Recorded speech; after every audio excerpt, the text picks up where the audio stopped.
బాగున్నారు అందరు.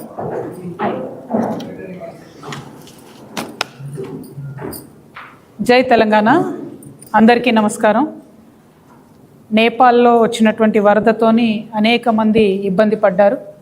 ఆ వరదలో క్షతగాత్రులైనటువంటి మన భారతదేశానికి సంబంధించిన పౌరులందరికీ కూడా తెలంగాణ రక్షణ సేన తరఫున నివాళులు అర్పిస్తూ ఉన్నాం. మరి వాళ్ళ రాష్ట్రంలో ఉన్న పరిస్థితి చూసుకున్నట్టయితే గౌరవ ముఖ్యమంత్రి వర్యులు, ఆయన పేరు అనుముల రేవంత్ రెడ్డి అని మనందరం కూడా చెప్పుకుంటున్నాం.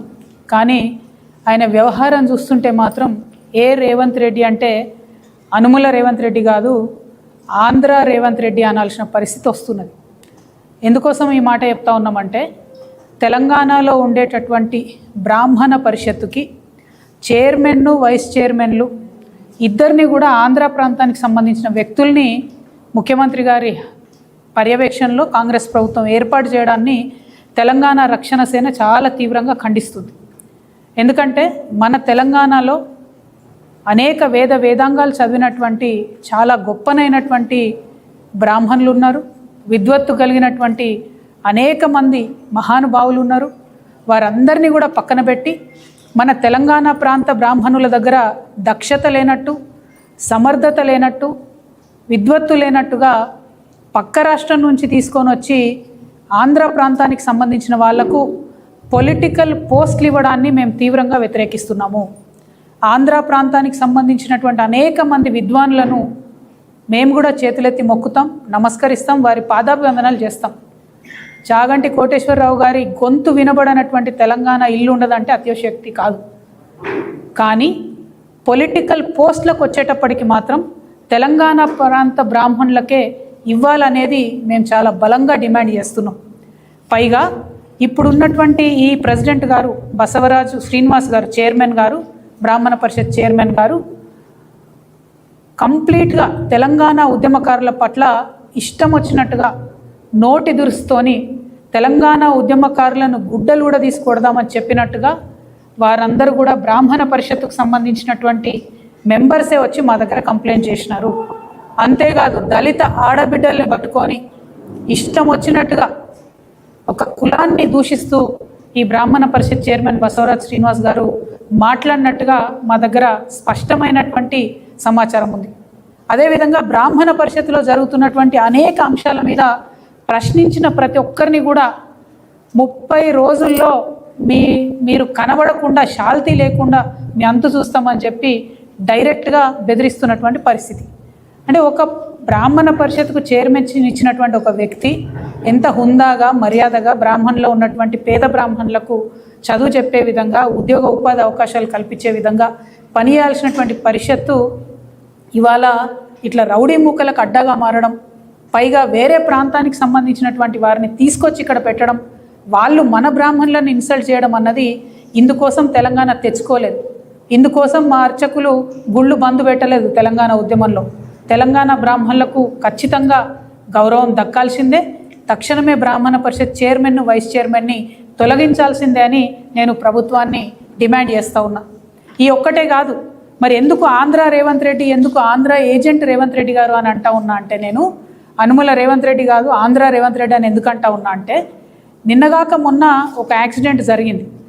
ఆంధ్ర ప్రాంతానికి సంబంధించినటువంటి ఒక ఎంపీ గారి కొడుకు 6 కోట్ల కారు వేసుకొని ఇనార్బిట్ మాల్ ముంగట ర్యాష్ డ్రైవింగ్ చేసుకుంటూ, పాపం ఒక పేద అమ్మాయి, ఒరిస్సాకు సంబంధించిన అమ్మాయి, వాళ్ళ కుటుంబంలో సంపాదన కలిగినటువంటి ఏకైక వ్యక్తి, కేవలం 18,000 జీతం వస్తుంది అమ్మాయికి.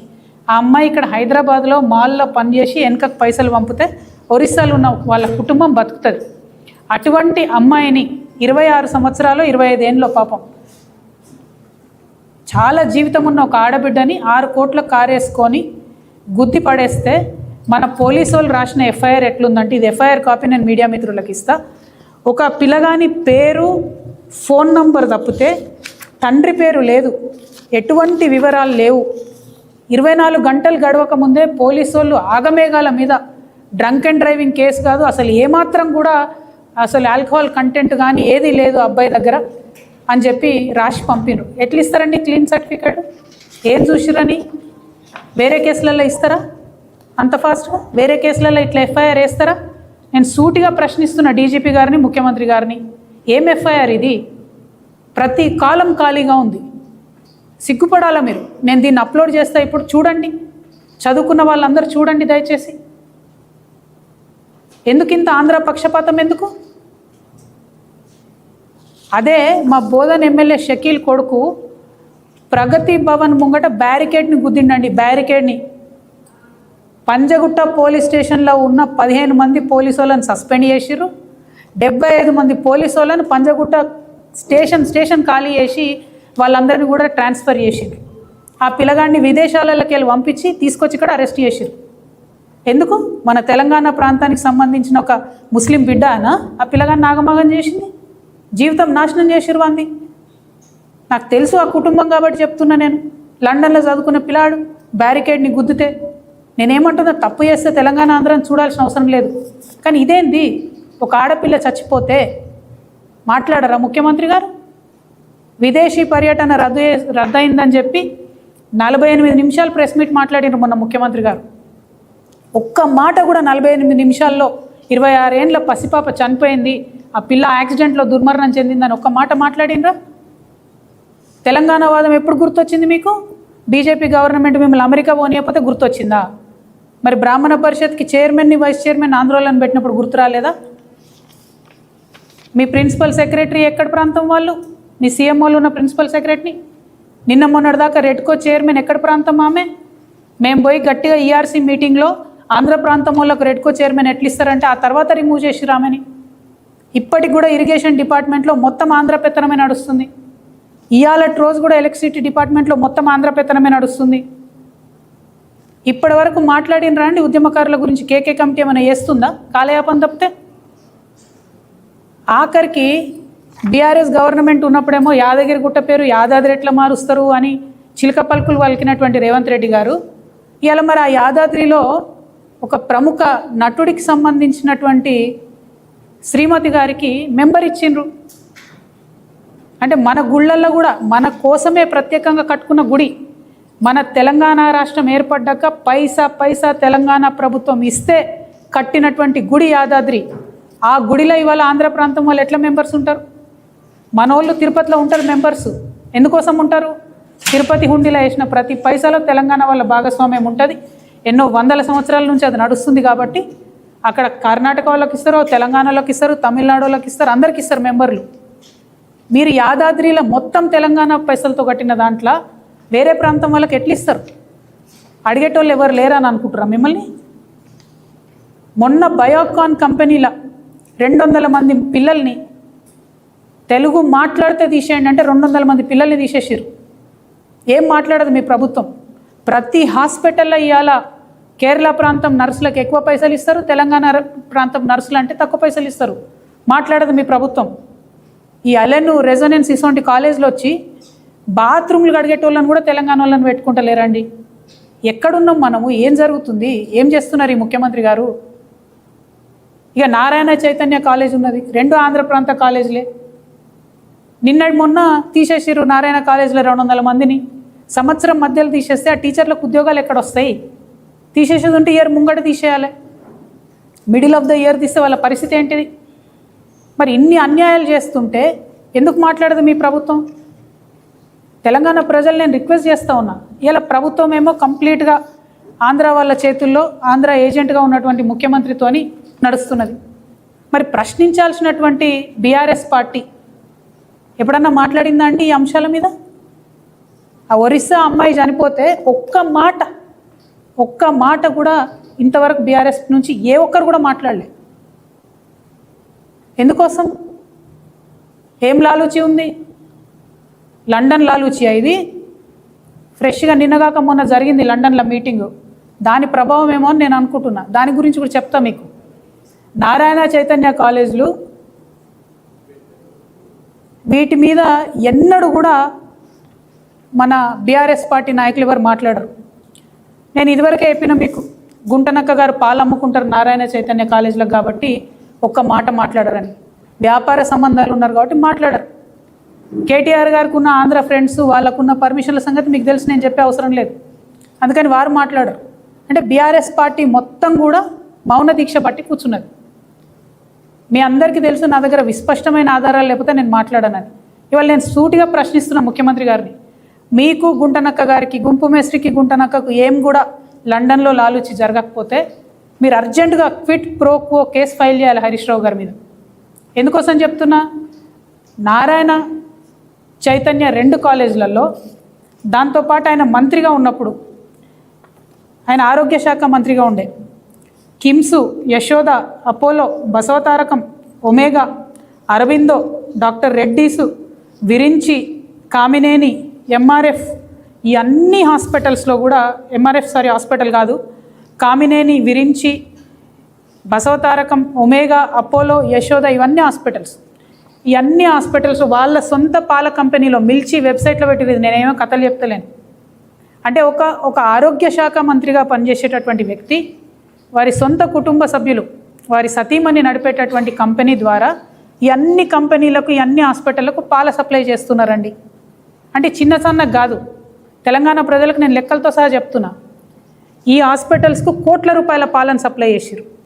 నారాయణ చైతన్య ఆంధ్ర సంస్థలకు, నారాయణ కాలేజీకి రోజుకు 2000 లీటర్ల పాలు, నెలకు 5 కోట్ల రూపాయల పాలు, చైతన్యకు 5 కోట్ల రూపాయల పాలు వెరసి 2018లో హరీష్ రావు గారి కంపెనీకి 8 సంవత్సరాలు నికరంగా లెక్క తీసుకున్నా కూడా ఇప్పటి వరకు 960 కోట్ల రూపాయల పాలను కేవలం నారాయణ చైతన్యకు మాత్రమే హరీష్ రావు గారు సప్లై చేశారు. 960 crores 8 yearsలో.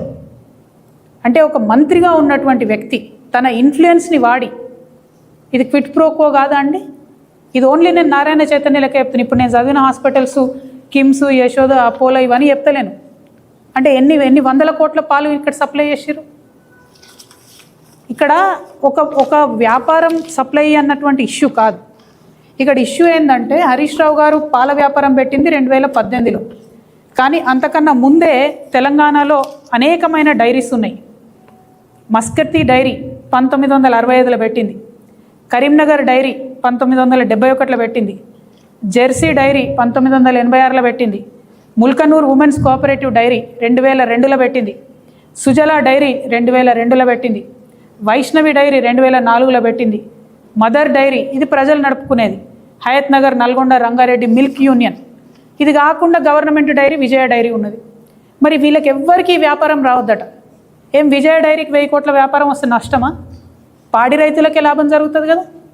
నేను ముఖ్యమంత్రి గారిని విస్పష్టంగా డిమాండ్ చేస్తున్నా, మీకు హరీష్ రావు గారితో, గుంటనక్కతో ఏం లాలూచి లేకపోతే, లండన్లో ఏం అగ్రిమెంట్ జరగకపోతే తక్షణమే జీవో రిలీజ్ చేయండి.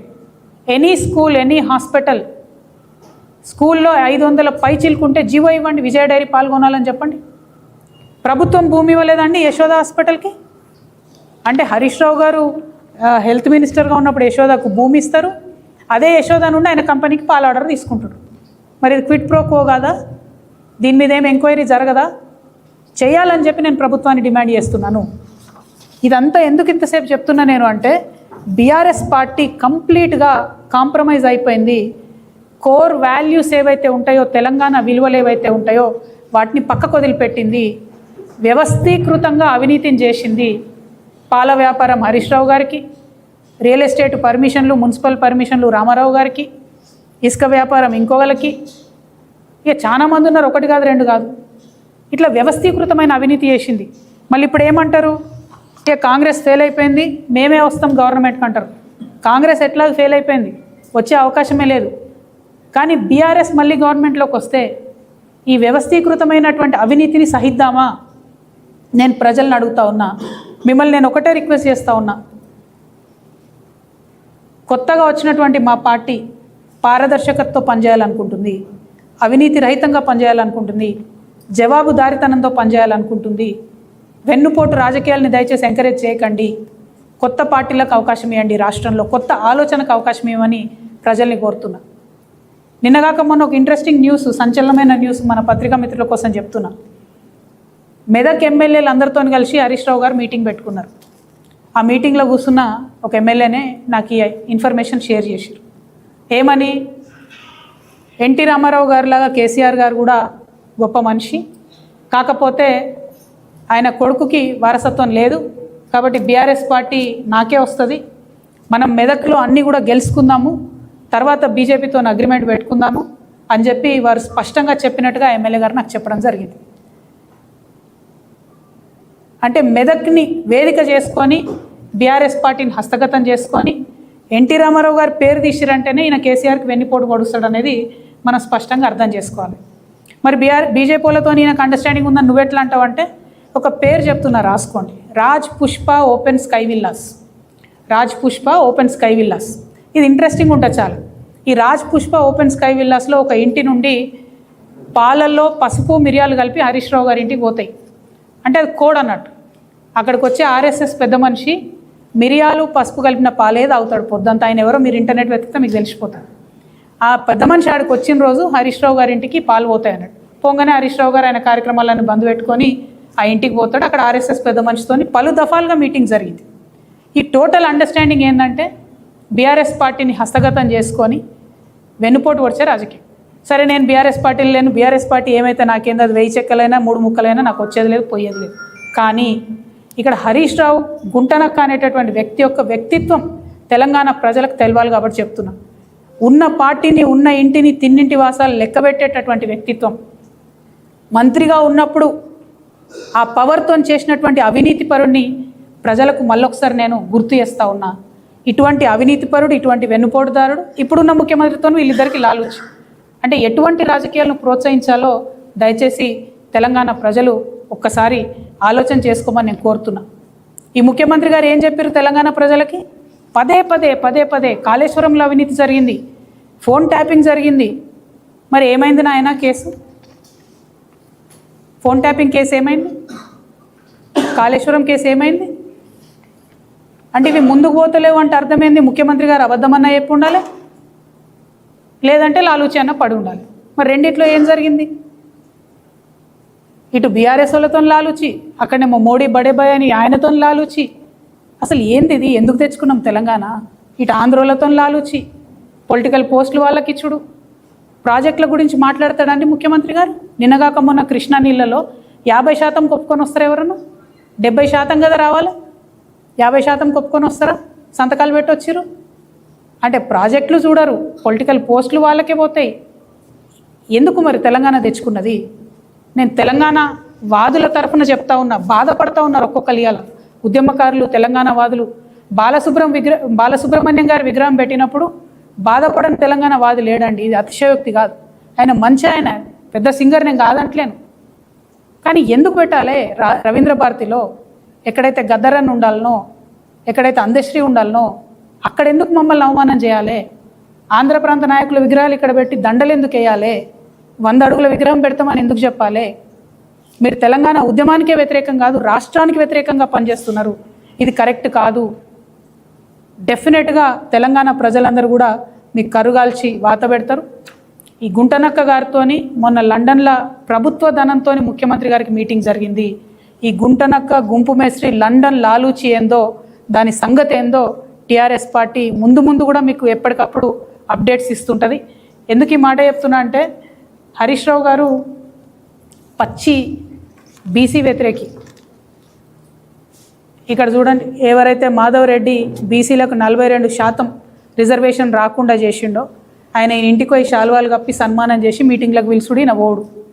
బీఆర్ఎస్ పార్టీలో ఉంటాడానండి మాధవ్ రెడ్డి అంటే. ఆయన మొన్న కార్పొరేటర్గా పోటీ చేస్తే మేమందరం పిలిపించిన తర్వాత బీసీ సంఘాలు, తెలంగాణ రక్షణ సేన, జాగృతి అందరం పిలిపించినాక ప్రజలు ఓడగొట్టిరా పిలాని.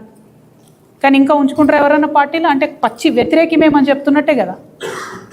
ఈ అంశాలన్నీ కూడా దయచేసి ప్రజలు గమనించుకోవాల్సిందిగా నేను కోరుతూ, మీ లాలూచి ఏందో బయట పెట్టండి. లాలూచి లేకపోతే క్విట్ ప్రో క్వో కేసు పెట్టండి. తక్షణమే బ్రాహ్మణ పరిషత్లో ఉన్నటువంటి ఆంధ్ర చైర్మన్ను, వైస్ చైర్మన్ని రిమూవ్ చేయండి.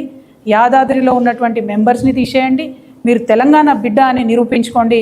లేకపోతే నేను మాత్రం ఇప్పటి నుంచి ఎప్పుడు పిలిచినా ఆంధ్ర రేవంత్ రెడ్డి గారు, ఆంధ్ర ఏజెంటు మా తెలంగాణ సీఎం అని చెప్పి పదే చెప్పాల్సి వస్తుందని చెప్పి తెలియజేస్తూ, మరి తెలంగాణ ప్రజలందరినీ కూడా మేము నిజామాబాద్లో 31 నాడు సభ పెడతా ఉన్నాము తెలంగాణ రక్షణ సేన తరఫున. దానికంతా కూడా పెద్ద ఎత్తున హాజరయ్యి మమ్మల్ని దీవించి, ఆశీర్వదించి, స్ఫూర్తి నింపి మమ్మల్ని ముందుకు నడపాలని కూడా కోరుకుంటా ఉన్నాను. Thank you. జై తెలంగాణ.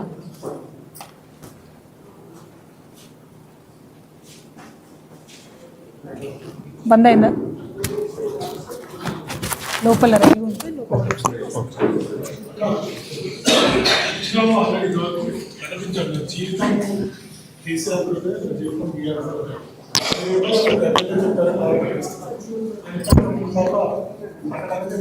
కంపెనీ తెలంగాణ వచ్చిన తర్వాత బీజేపీ వాళ్ళు కేసు పెట్టినాక కంపెనీ అమ్ముకున్నాం. నేనేమంటున్నా, జెన్యున్గా వ్యాపారం చేసే వాళ్ళకు రకరకాల కష్టాలు వస్తాయండి. లోన్ దొరకదు, వ్యాపారం ముందుకు సాగదు, ఆర్డర్లు రావు. ఒక 2018లో పెట్టిన కంపెనీకి 1000 కోట్ల ఆర్డరు 2 విద్యా సంస్థల నుంచి వచ్చింది. అన్ని multi speciality, super speciality, mega hospital అన్నీ ఆర్డర్లు ఇచ్చినాయి. ఇట్లా యాదృచ్ఛికంగా జరగదు కదా. డెఫినెట్గా దానికి ఏదో సపోర్ట్ ఉండకపోతే ఎందుకు జరుగుతుంది? వారు హెల్త్ మినిస్టర్గా ఉన్నారు ఆ టైంలో 2018 తర్వాత. కాబట్టి ఆ పవర్ని వాడుకొని ఆ ఆర్డర్లు తెచ్చుకున్నారని నేను ఆరోపణ చేస్తున్నా. దాన్ని ప్రభుత్వాన్ని ఎంక్వైరీ చేయమని నేను అడుగుతున్నా. నేను ఇంకా ప్రైవేట్ వాళ్ళ పేర్లు చెప్పలేదు కదా, మల్లారెడ్డి గారి పేరు చెప్పలేదు, అనురాగ్ యూనివర్సిటీ పేరు చెప్పలేదు. అట్లా ప్రైవేట్ కంపెనీలు కూడా చాలా వచ్చినాయి. ఇందులో బీజేపీ ఎంపీ గారి హాస్పిటల్ కూడా ఉంది, విరించి హాస్పిటల్ కూడా ఉంది. వారికి ఉన్న బీజేపీ సత్సంబంధాలన్నీ కూడా వ్యాపారంలో కూడా రిఫ్లెక్ట్ అవుతున్నాయి అనేది నా ఉద్దేశం. Thank you.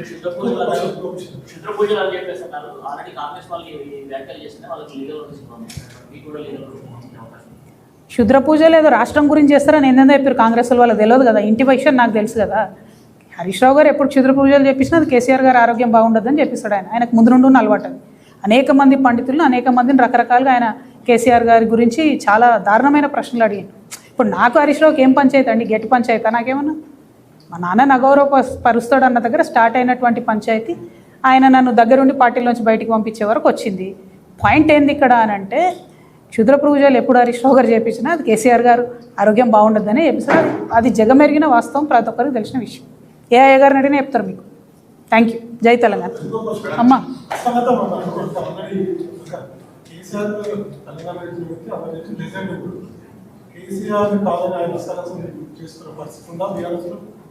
అంటే నేనేమంటున్నా బ్రదర్, అంతో ఇంతో గట్టిగా మాట్లాడేది నేనే. నన్ను దగ్గరుండి బయటికి పంపించారు. ఇక అక్కడ ఉన్న కేటీఆర్ గారికి పాపం ఆయన ఎంత అమాయకుడు అంటే, ఇక మన తెలంగాణలో సామెత ఉంటుంది, ఎట్లా అంటే రూపాయి ఇచ్చి కాపాయం చేయమంటే అది కీసల పడ్డదా కింద పడ్డదా కూడా తెలియదు కేటీఆర్ గారికి. అటువంటి మనిషి ఆయన. కాబట్టి నన్ను బయటకు పంపించేస్తే హస్తగతం చేసుకోవచ్చు అనే ఆలోచనలో నన్ను బయటకు పంపిరు ఒక పథకం ప్రకారం. ఇప్పుడు మెదకోలతో మీటింగ్ పెట్టుకున్నాడు ఆయన. మీటింగ్ పెట్టుకున్నది వాస్తవం. మెదక్లో అన్ని సీట్లు గెలిస్తే నేను మొత్తం బీఆర్ఎస్ని హస్తగతం చేసుకోగలుగుతాను నేను ఓపెన్గా చెప్పింది కూడా వాస్తవం. దానికి నాకు బీజేపీ సపోర్ట్ చేస్తానని కూడా చెప్పింది వాస్తవం. దానికి ఆర్ఎస్ఎస్ పెద్ద మనుషులు ఏడగలిసినా కూడా నేను చెప్తున్నా. సో ఇదంతా తెలిసిన విషయం తెలంగాణ ప్రజలకు నేను చెప్తున్నా, కాషన్ చేస్తున్నా. ఇది జరగబోతోంది ఫ్యూచర్లో అని ఇంట్రెస్టింగ్ విషయం కాబట్టి మీకు కూడా చెప్తున్నా. ఎందుకు ఇవన్నీ అల్టిమేట్గా లింకప్ అయ్యి ఎక్కడున్నాయి? ప్రజా సమస్యల మీద బీఆర్ఎస్ పార్టీ స్పందించకపోవడం ఎందుకు అన్న దగ్గర అంత ప్రశ్న వచ్చింది. అంటే బీఆర్ఎస్ పార్టీ ఇంటర్నల్గానే అనేక క్రైసిస్లో ఉంది కాబట్టి ప్రజల విషయం, ప్రజా సమస్యలు పట్టించుకుంటలేదు. ఆ విషయం ప్రజలు గమనించి మాలాగా న్యూట్రల్గా ఉండే పార్టీ, మాలాగా ప్రతి విషయంలో ప్రజల పక్షాన్ని నిలబడి కొట్లాడే పార్టీకి అవకాశం ఇచ్చి మమ్మల్ని ముందుకు తీసుకెళ్ళండి ఆడబిడ్డ పార్టీగా అని చెప్పి ప్రజల్ని కోరుతాం. Thank you. జై తెలంగాణ. మళ్ళేమైందే